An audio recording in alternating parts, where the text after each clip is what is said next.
Hello friends, once again welcome back to my channel. Today I am going to solve the question answers from the 7th standard Ganita Prakash. It's a new syllabus and the chapter number 5 parallel and intersecting lines, page number 113, figure it out. Friends, ಇದನ್ನ ನಾವು 7ನೇ ತರಗತಿಯ 5th chapter parallel and intersecting lines ನ ಈ ಒಂದು figure it out ಅನ್ನು solve ಮಾಡೋಣ. Friends, ಇಲ್ಲಿವರೆಗೆ ಚಾನಲ್ನ ಸಬ್ಸ್ಕ್ರೈಬ್ ಮಾಡಿಲ್ಲ ಅಂತಂದ್ರೆ ಪ್ಲೀಸ್ ಸಬ್ಸ್ಕ್ರೈಬ್ ಮಾಡಿ, ಲೈಕ್ ಮಾಡಿ, ಶೇರ್ ಮಾಡಿ. So first one is draw some lines perpendicular to the lines given on the dot paper. ಈ ಒಂದು ಡಾಟ್ ಪೇಪರ್ ಅಲ್ಲಿ ನಾವು ಪರ್ಪೆಂಡಿಕ್ಯುಲರ್ ಆಗಿರುವಂತಹ ಲೈನ್ಸ್ ಗಳನ್ನ ಮಾಡಬೇಕಂತೆ. ಸೊ ಬನ್ನಿ, ಈ ರೀತಿಯಾಗಿ ಮಾಡಬಹುದು.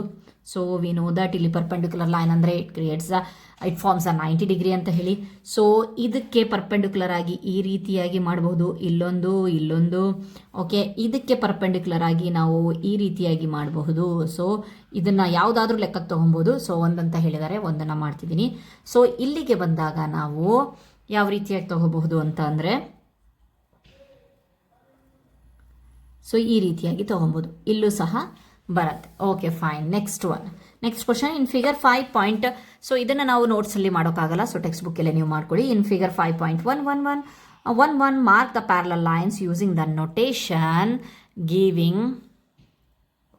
given above single arrow, double arrow, etc. Mark the angle between perpendicular lines with the square number ಅಂತ ಕೊಟ್ಟಿದ್ದಾರೆ. ಓಕೆ, ಬನ್ನಿ ಫಸ್ಟ್ ನಾವು ಸಿಂಗಲ್ ಆರೋ ಡಬಲ್ ಆರೋನ ಮಾಡ್ಕೊಳ್ಳೋಣ. ಸೊ ಪರ್ಪೆಂಡಿಕ್ಯುಲರ್ ಯಾವುದು? ಇದು ಇದಕ್ಕೆ ಪರ್ಪೆಂಡಿಕ್ಯುಲರ್ ಆಗಿದೆ, ಪ್ಯಾರಲಲ್ ಆಗಿದೆ. Okay, fine. ಈ ಒಂದು ಲೈನ್ ಈ ಜೊತೆಗೆ ಪ್ಯಾರಲಲ್ ಆಗಿದೆ. ಇದು ಸೆಕೆಂಡ್ನೇ ಪೇರ್, ಇದು ಪ್ಯಾರಲಲ್ ಆಗಿದೆ. Okay, fine. ಈ ಒಂದು ಲೆಕ್ಕದಲ್ಲಿ ಸೊ ಇದು ಪ್ಯಾರಲಲ್ಲು ಇದಕ್ಕೆ.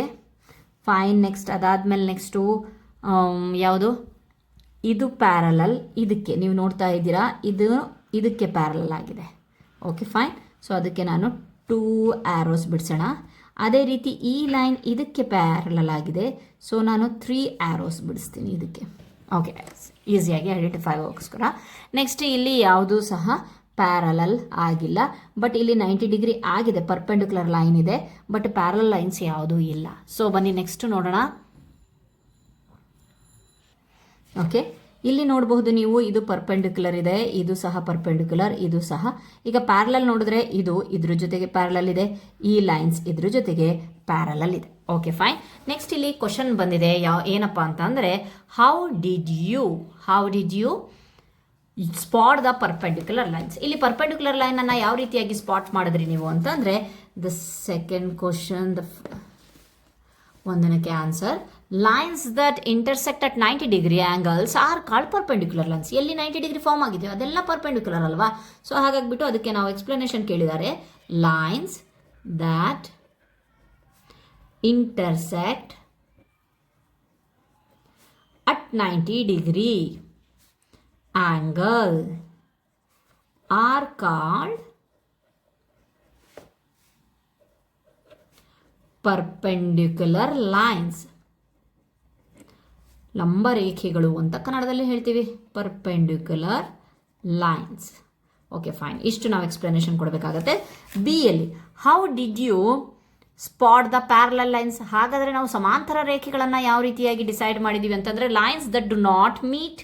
ಆದರೆ ಪ್ಯಾರಲಲ್ ಲೈನ್ಸ್ನ ಒಂದು ಗುಣಲಕ್ಷಣವನ್ನು, ಪ್ರಾಪರ್ಟಿ ಹೇಳಬೇಕಾಗತ್ತೆ. Lines that do not meet no matter how far they are extended are called parallel lines. So ಅದನ್ನೇ ನಾವು ಬರಿಬೇಕಾಗತ್ತೆ. ಏನಂತ ಹೇಳಿಬಿಟ್ಟು, lines that do not meet, ಅವು ಎಲ್ಲೂ ಸಹ ಇಂಟರ್ಸೆಕ್ಟ್ ಆಗಬಾರ್ದು. ನೋ ಮ್ಯಾಟರ್ ಹೌ ಫಾರ್, ಎಷ್ಟೇ ದೂರಕ್ಕೆ ಹೋದರೂ ಸಹ, ವೃದ್ಧಿಸಿದ್ರು ಸಹ, they are extended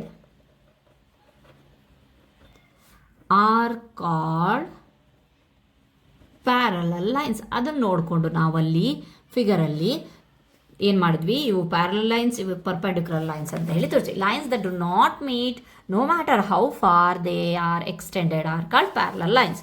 okay, next question ನೋಡೋಣ. In the dot paper following, draw the different sets of parallel lines. The line segments can be of different lengths but should have dots as end points. ಏನು ಹೇಳ್ತಾ ಇದ್ದಾರೆ, dot ಪೇಪರನ್ನು ತಗೊಬೇಕಂತೆ, ತಗೊಂಡ್ಬಿಟ್ಟು ನಾವು ಮಾಡಬೇಕಂತೆ. Okay fine. So ಈ ರೀತಿಯಾದಂತಹ dot papers ನಿಮಗೆ ಸಿಕ್ಕಿದ್ರೆ ನೀವು ಆ ಒಂದು ಥರ್ಡ್ ಕ್ವಶನಿಗೆ ಆನ್ಸರನ್ನು ಮಾಡಬಹುದು. So different sets of parallel ಲೈನ್ಸನ್ನು ನೀವು ಡ್ರಾ ಮಾಡಿ ತೋರಿಸ್ಬೋದು. ಸೊ ಈ ರೀತಿಯಾಗಿ ಡಾಟ್ ಪೇಪರ್ ಸಿಗಬೇಕು. ನೆಕ್ಸ್ಟ್ ಬರೋಣ using the sense of how parallel lines look. Try to draw. ನಿಮ್ಮ ಸೆನ್ಸನ್ನು ಬಳಸಿ ನೀವು ಪ್ಯಾರಲಲ್ ಲೈನ್ಸ್ ಯಾವ ರೀತಿಯಾಗಿ ಕಾಣಿಸುತ್ತೆ ಅಂತ ಹೇಳ್ಬಿಟ್ಟು ಹಾಕಬೇಕಂತೆ. Try to draw lines parallel to the line segment on this dot paper. ಅದಾದಮೇಲೆ ಅದಕ್ಕೆ ರಿಲೇಟೆಡ್ ಆಗಿರೋ ಕ್ವಶನ್ಸ್ ಇದೆ. ಸೊ ಇಲ್ಲಿ ನೋಡ್ಬೋದು, ಇಲ್ಲಿ ಎರಡೇ ಒಂದು ಹಾಕಿದ್ದಾರೆ. ಇದಕ್ಕೆ ಪ್ಯಾರಲಲ್, ಇದು ನಾನು ಕಲರ್ ಚೇಂಜ್ ಮಾಡ್ತೇನೆ. Okay fine. ಸೊ ಇಲ್ಲಿ ನೋಡಬಹುದು 3 ಡಾಟ್ಗಳನ್ನು ಸೇರಿಸಿ ಈಸಿಯಾಗಿ ಒಂದು ಪ್ಯಾರಲಲ್ ಲೈನ್ ಹಾಕಿದ್ದಾರೆ. ಸೊ ಅದೇ ರೀತಿ ಈ ಸಿಗೆ ನೋಡಬಹುದು 4 ಡಾಟ್ಗಳನ್ನು ಸೇರಿಸಿದರೆ ನಾವು 4 ಡಾಟ್ಗಳನ್ನು ಸೇರಿಸಿ ಒಂದು ಪ್ಯಾರಲಲ್ ಲೈನನ್ನು ಮಾಡ್ಬೋದು. ಸೊ ಅದೇ ಡಿಗೆ ಬಂದಾಗ 1 2 3 4 5 1 2 3 4 5 ಹೇಗಾದರೂ ತಗೋಬಹುದು. 1 2 3 4 5 ಇದಕ್ಕೂ ಪ್ಯಾರಲಲ್ ಮಾಡಿದ್ವಿ. ಸೊ ಈಗ ಬರೋಣ ನೋಡೋಣ. ಯಲ್ಲಿ ಡಾಟ್ಸ್ ಬಿಟ್ಟು ಗೆರೆ ಇದೆ, ನೀವು ನೋಡಬಹುದು. ಯಲ್ಲಿ ಡಾಟ್ ಬಿಟ್ಟು ಗೆರೆ ಇದೆ. ಸೊ ಅದನ್ನು ನಾವು ಟ್ರೈ ಮಾಡೋಕ್ಕೆ ಹೋದರೆ ಎಲ್ಲಿಂದ ಮಾಡೋದು? ಸೊ ಒಂದು ಡಾಟ್ ಟಚ್ ಆಗಬೇಕು, ಇನ್ನೊಂದು ಡಾಟ್ ಟಚ್ ಆಗಬಾರ್ದು, ನೆಕ್ಸ್ಟ್ ಇನ್ನೊಂದು ಡಾಟಿಗೆ ಹೋಗಬೇಕು. ಓಕೆ ಬನ್ನಿ. ಆದರೂ ಸಹ ಸ್ವಲ್ಪ ಡಾಟ್ ಟಚ್ ಆಯಿತು. Okay fine. ನೆಕ್ಸ್ಟು ಎಫಲ್ಲಿ ನೋಡಿದಾಗ ಎಫ್ ಅಷ್ಟೇ ಒಂದು ಡಾಟಲ್ಲಿ ಇದೆ. ಅದಾದಮೇಲೆ ನೆಕ್ಸ್ಟ್ ಎರಡನೇ ಡಾಟ್ ಸ್ವಲ್ಪ ಟಚ್ ಆಗಿದೆ, 3ನೇ ಡಾಟ್ ಸ್ವಲ್ಪನೂ ಆಗಿಲ್ಲ.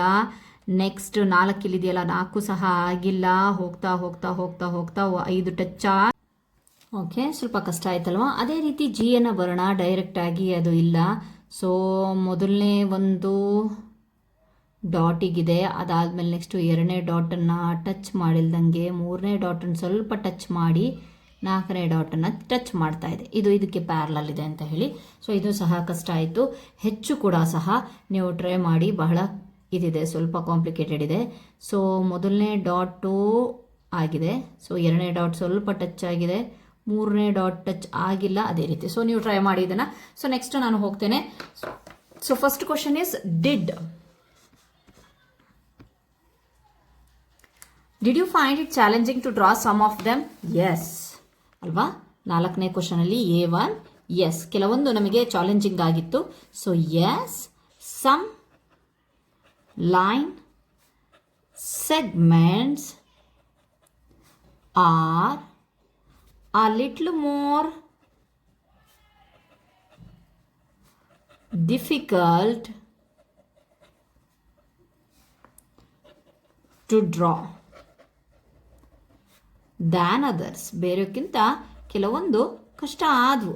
Okay fine. Next B, which one, ಯಾವ್ದ್ಯಾವುದು ಹಾಗಾದರೆ? ಲೈನ್ ಲೈನ್ ಎಫ್, ಅದಾದ್ಮೇಲೆ next line H, line G and G. Okay, EF GH. Okay next, how did you do? So ಹಾಗಾದರೆ ನೀವು ಯಾವ ರೀತಿಯಾಗಿ ಮಾಡಿದ್ದೀವಿ ಅಂತಂದರೆ, ಇಲ್ಲಿ ನಾವೇನು ಬರಿಬೋದು? Parallel lines are drawn by keeping the equidistance from the given line throughout the, ನಾವು ಬರಿಬೇಕಾಗತ್ತೆ ಅದನ್ನು. ಸೊ ಅದನ್ನು ಬರಿತೀನಿ. So wait. ಓಕೆ, ಇಷ್ಟನ್ನು ಬರಿಬೇಕಾಗತ್ತೆ. Parallel lines are drawn by keeping them equidistance from the given line throughout their length. ಅವ್ರದ್ದು ಒಂದು ಏನು ಅಲ್ಲಿ ನಾವು ಇಲ್ಲೆಲ್ಲ ಬಿಡಿಸಿದ್ವಲ್ಲ, ಅದೇ ರೀತಿ ನಾವು EFGH ಅನ್ನು ಸಹ ನಾವು ಮಾಡಿದ್ವಿ. ಓಕೆ ನೆಕ್ಸ್ಟ್ ನೋಡೋಣ. Fifth one, in figure 5.13 which line is parallel to the line A, line B or line C? How do you decide this? So ಇಲ್ಲಿ ಲೈನ್ ಎ ಇದೆ, ಲೈನ್ ಸಿ ಇದೆ, ಲೈನ್ ಬಿ ಇದೆ ನೋಡ್ಬೋದು. So line ಎಗೆ ಯಾವುದು parallel ಇದೆ, C R B ಅಂತ ಕೇಳ್ತಾ ಇದ್ದಾರೆ. So the answer is line A is parallel to the line C. Line A is parallel to line C. Because reason ಕೇಳಿದಾರಲ್ವಾ, so we have to write because both lines remain equidistant. ಅವು ಸಮಾನ ಅಂತರದಲ್ಲಿದೆ from each other and not intersect no matter how far they are extended. ಮುಂದೆ ಎಷ್ಟು ನಾವು ಅದನ್ನು ವೃದ್ಧ ಸೂತ್ರ ಎಳ್ಕೊಂಡು ಹೋದರೂ ಸಹ ಅವು ಟಚ್ ಆಗಲ್ಲ. ಬಟ್ ಈ ಲೈನ್ ಬಿ ಇದೆಯಲ್ಲ, ಅದು ಅಷ್ಟು ಸರಿಯಾಗಿ ಈಕ್ವಿ ಡಿಸ್ಟೆನ್ಸಲ್ಲಿ ಇಲ್ಲ. ಇಲ್ಲಿ ಒಂದು ಸ್ವಲ್ಪ ಕಡಿಮೆ ಇದೆ, ಈ ಡಿಸ್ಟೆನ್ಸ್ ಇಲ್ಲಿ ಬರ್ತಾ ಬರ್ತಾ ಬರ್ತಾ ಜಾಸ್ತಿ ಆಗ್ತಾ ಇದೆ. ಸೊ ಹಾಗಾಗಿಬಿಟ್ಟು ಪ್ಯಾರಲಲ್ ಲೈನ್ಸ್ ಅಂತ ಅಂದರೆ ಈಕ್ವಿ ಡಿಸ್ಟೆನ್ಸ್ ಇರಲೇಬೇಕು. ಸೊ ಫಿಫ್ತ್ ಒನ್ನಿಗೆ ನಾವು ಆನ್ಸರ್ ಬರಿಬೇಕಾಗತ್ತೆ. ಯಾವ ರೀತಿಯಾಗಿ ಅಂತ ಹೇಳಿದರೆ, ಸೊ ಇಷ್ಟನ್ನು ಬರಿಬೇಕಾಗತ್ತೆ. ಫಿಫ್ತಿಗೆ answer line A parallel to line C because both lines remain equidistance from each other and do not intersect no matter how far they are extended. A ಅನ್ನೋ ರೇಖೆಯು ಸಿಗೆ ಇದು ಒಂದು ಏನು ಪ್ಯಾರಲಲ್ ಆಗಿದೆ. ಯಾಕಪ್ಪ ಅಂತಂದರೆ ಅವು ಎಷ್ಟೇ ಸಹ ಮುಂದೆ ನಾವು ವೃದ್ಧಿಸಿದ್ರೂ ಸಹ ಅವು ಒಂದಕ್ಕೊಂದು ಏನಾಗಲ್ಲ, ಇಂಟರ್ಸೆಕ್ಟ್ ಆಗೋಲ್ಲ. ಓಕೆ, ಸೊ ಇಷ್ಟು ಈ ಒಂದು ಚಾಪ್ಟರ್ನ ಫಿಗರ್ ಇಟ್ ಔಟ್ಗೆ ರಿಲೇಟೆಡ್ ಆಗಿರುವಂಥ ಕ್ವಶನ್ ಆನ್ಸರ್. ಐ ಹೋಪ್ ನಿಮ್ಗೆ ಅರ್ಥ ಆಗಿದೆ ಅಂದ್ಕೊಂಡಿದ್ದೀನಿ. Thank you friends.